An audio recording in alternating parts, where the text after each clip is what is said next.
No oven? No problem. आता ही cookies बनवायला तुम्हाला ओव्हनची आणि अंड्यांची अजिबात गरज नाहीये. विदाऊट ओव्हन आणि विदाऊट अंड्यांची ही कशी बनवायची चला बघूया.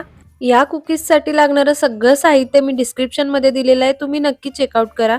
तर इथं आपल्याला पहिल्यांदा थोडंसं तूप आणि पिठी साखर एकत्र छान फेटून घ्यायचं आहे. हे मिश्रण फेटताना थोडंसं आपल्याला ते हलकं लागेपर्यंत आणि फ्लफी होईपर्यंत त्याला फेटायचं आहे. या स्टेजपर्यंत हे मिश्रण आपण फेटलं की त्याच्यामध्ये मैदा, कस्टर्ड पावडर, त्याच्यानंतर बेकिंग पावडर, टुटी फ्रुटी आणि वेलची पूड आपल्याला ॲड करून घ्यायची आहे. तुम्हाला अजून कुठला फ्लेवर याच्यामध्ये ॲड करायचा असेल तर तुम्ही करू शकता.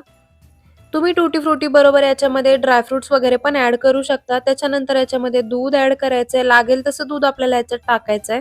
थोडं-थोडं दूध ॲड करत आपल्याला अशा कन्सिस्टन्सीचा एक डो बनवायचा आहे आणि आणि तो असा क्लिंग रॅपने आपल्याला सेट करायचा आहे आणि ऑलमोस्ट 30 मिनिट्ससाठी आपल्याला त्याला फ्रीज करायचं आहे. आपला डो सेट होतोय तोपर्यंत आज आपण या कुकीज इडलीच्या भांड्यात बनवणार आहे. सो मी ते आधी प्रीहीट करायला ठेवलंय. 30 मिनिट्स नंतर तुम्ही इथं डो बघू शकता आपला व्यवस्थित सेट झालाय. असं केल्यामुळे आपल्या कुकीज एकदम छान कट होतात. आणि आता आपल्या याच्या एक सारख्या अशा कुकीज कट करून घ्यायचे. तुम्ही इथं बघू शकता किती इझिली आणि किती छान आपल्या कुकीज कट होत आहेत ते.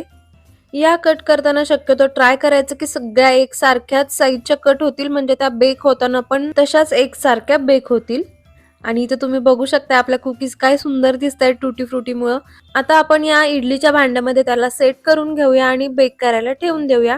या भांड्याला आपल्याला अजिबात लाईन वगैरे करायला लागत नाही. डायरेक्ट आपण असं त्याला ठेवू शकतो आणि इथं आपल्याला ही 15 ते 20 मिनिट बेक करून घ्यायच्यात आणि पूर्ण भांडं थंड झाल्याशिवाय आपल्याला याला काढायचं नाहीये.